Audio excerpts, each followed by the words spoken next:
maxaa ka jira in mid ka mid a raggii weeraray hotel Israel uu ka tirsanaa shaqaalaha baarlamaanka Soomaaliya.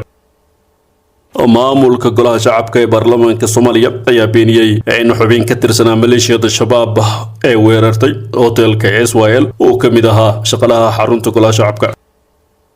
ninkani ayaa markii la dilay waxaa jeebkiisa laga helay aqoonsi cadeynaya inuu ka mid ahaa shaqaalaha golaha shacabka. wararka qaar ayaa sheegaya in aqoonsigaas uu ahaa mid kontaroolada ciidanka dowladda federaalka looga soo gudbiyay mid ka mid a gaadiidkii loo adeegsaday qaraxyada hotelka lagu weeraray. qoraal ka soo baxay xafiiska xogayaha guud ee golaha shacabka waxaa lagu yiri xogayaha guud ee golaha shacabka baarlamaanka jamhuuriyadda federaalka Soomaaliya waxa uu shacabka Soomaaliyeed u cadeynaya in aqoonsiga lifaaqa eedayn muuqda uu yahay mid been abuura isla markaana shakhsiga meesha ka muuqda uusan ka mid ahayn shaqaalaha golaha shacabka. sidoo kale xogayaha waxa uu sheegay in ciddii lagu helo iyadoo ka been abuuranaysa ID-ga golaha shacabka lala tigsan doono sharciga. sidoo kale madaxda dowladda federaalka Soomaaliya ayaa cadaadis xoog leh ku haya laamaha amniga si cid loogu ciqaabo weerarkaasi.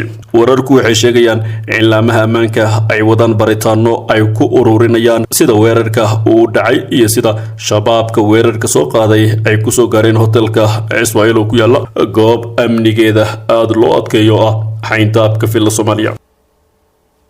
wararku waxay intaas ku darayaan in labada xafiis ee dalka ugu sareysa ay hay'adaha amnigu ka doonayaan macluumaad sax ah si cid loogu ciqaabo dayaca amni oo la tuhunsan yahay inuu dhacay. weerarkan waxaa ku dhintay 3 askari halka 27 qof oo kale ku dhaawacmeen kuwaas isugu jira 18 qof oo shacab iyo 9 askari sida uu sheegay afhayeenka ciidanka booliska Soomaaliyeed Colonel Qaasim Axmed Roble. weerarkan ayaa noqonaya kiisii afraad oo shabaab ku qaadaan hotel ku yaala magaalada Muqdisho tan iyo markii dib loo doortay madaxweyne Xasan Sheekh Maxamuud. hoteeladii ugu dambeeyay ee la weeraray waxay kala ahaayeen Barel, Villa Reis iyo Xayaada. docda kalena taakeeye ayaa si la yaab leh u bedelay fikirkii xag jirka ahaa ee dastuurka uu ka faafin jiray. Sufyaan Axmed Taakeeye oo shalay la horgeeyay maxkamadda ciidamada qalabka sida ayaa dafiray fikirkii uu la joogi jiray baraha bulshada kaasoo muujinayay in ninkan uu qatar ku yahay ummadda maadaama uu caadeysan jiray xag jirnimo.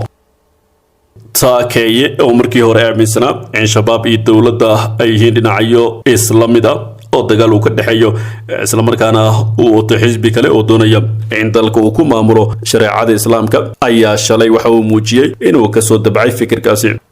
waxyaabaha la yaabka leh ee shalay maxkamadda uu ka hor sheegay Sufyaan Taakeeye waxaa ku jirtay in dastuurka dalka uu wax ka dhameystirayo maadaama uu yahay aqoon-yahan weyn halka markii hore uu aaminsanaa in dastuurka Soomaaliya uusan waafaqsanayn shariicada islaamka. Taakeeye waxa uu yiri xeer ilaalintu waxay iga bixisay sawir qaldan waxay iga dhigeen nin doonaya in dalkan uu qaribo maahi ninkaasi gudoomiye waxaan ahay aqoon-yahan weligeyna argagixisama taageerin ayuu maxkamadda ku hor yiri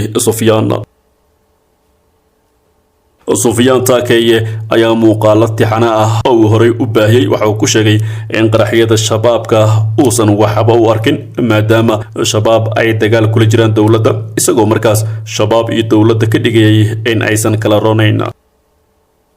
xisbigiisa waxa uu la baxay tala ku nool waxaanu sheegay inuusan ogolayn inuu soo galo qof ka shaqeeya dagaal ama doonaya in dagaal ay wax ku raadiyaan isagoo sheegay inay sameysanayaan xeelad kasta oo xukunka Soomaaliya ay kula wareegi lahaayeen. ninkan ayaa 3 Oktoobar 2023 laga soo qabtay magaalada Nairobi waxaana laga soo dejiyay magaalada Muqdisho iyadoo shalay la horgeeyay maxkamadda ciidamada qalabka sida. dhinaca kalena bangiga dhexe ee Soomaaliya ayaa amray in la xiro hantida 16 shakhsiyaad iyo shirkado xiriir la leh maleeshiyada shabaab. bangiga dhexe ee Soomaaliya ayaa bangiyada dalka ku wargeliyay in la xiro lacagaha 16 shakhsiyaad iyo shirkado uu Mareykanka xayiraad ku soo rogay. qoraal uu bangigu u diray bangiyada ganacsiga ee shatiga haysta ayuu ku faray inay joojiyaan xiriir ganacsi kasta oo hore ayna xiraan akoonnada ganacsiga ee shakhsiyaadkan si loo tixgeliyo maareynta qataraha maalgelinta argagixisada.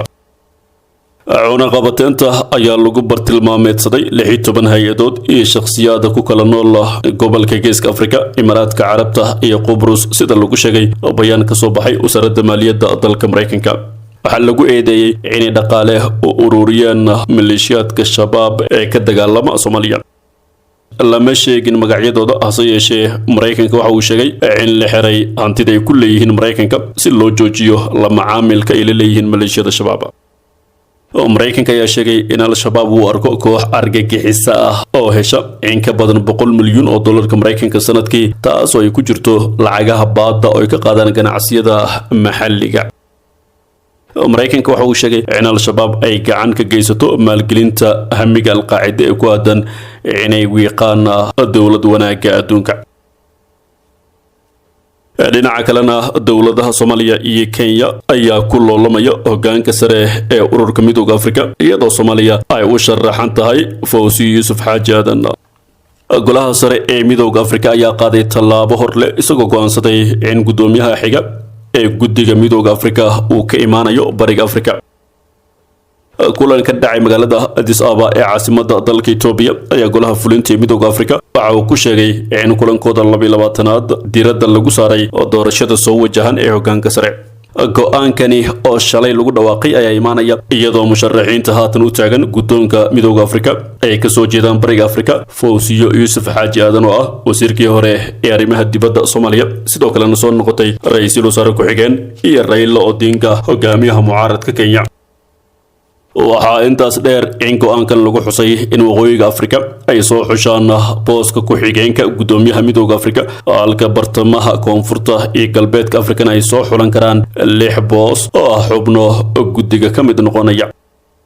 Soomaaliya ayaa dhankeeda abaabul xoog leh iyo diyaargarow ugu jirta doorashada Midowga Afrika oo dhici doonta bisha Febraayo ee sanadka soo socda 2025.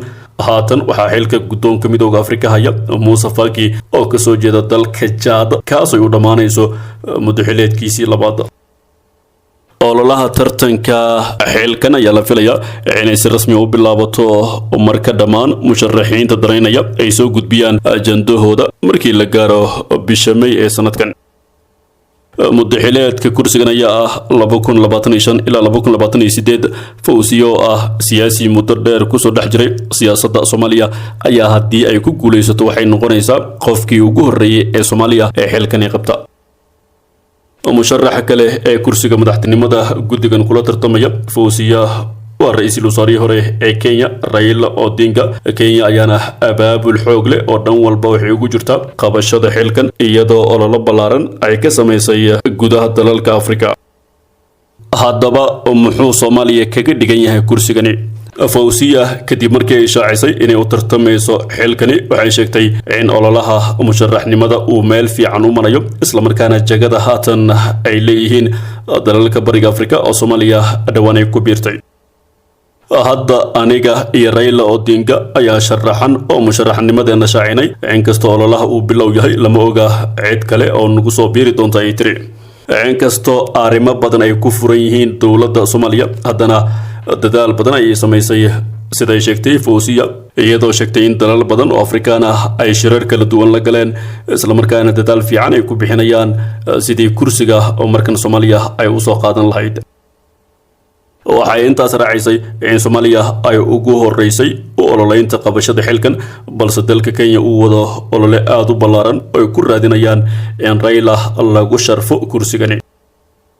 qofka xilkan qabta waxa uu ogaanayaa wax badan oo Afrika ka socda, wax badan oo uu qaban karaa. Afrika waa meel ay ishu ku hayaan dalalka dibadda maadaama kheyraad badan u yaallo ay tiri Fawzi. waxay sheegtay in inkastoo Soomaaliya ay tahay dal burbur badan uu soo gaaray, haddana ay yaalaan kheyraad badan aadna qani u ah, isla markaana bulsho kooban ay ku nool yihiin, ayna rajaynayso in kursigana wax badan loogu qaban karo Soomaaliya iyo dalalka kale ee Afrika. waxay intaas ku dartay in maadaama Soomaaliya ay dhibaatooyin badan ka jiraan ay muhiim tahay inay hiigsato xilkan si dhibaatooyinkaas wax looga qabto. Fawzi oo ah gabadha kaliya ee tartamaysa ayaa intaa ku dartay in rajo weyn ay ka qabto ahaanashada kursigan ayna dowladda Soomaaliya ku garab taagan tahay waxaanay tiri fursadda aan leenahay aad ay u sarreysaa haddii aan dadaalkeeda galno waxaad moodaa in Soomaaliya lagu wada eegayo il naxariis leh haddii aan ku guuleysano waxay noqonaysaa in wax badan ay noo qabsoomaan ay tiri Fawziya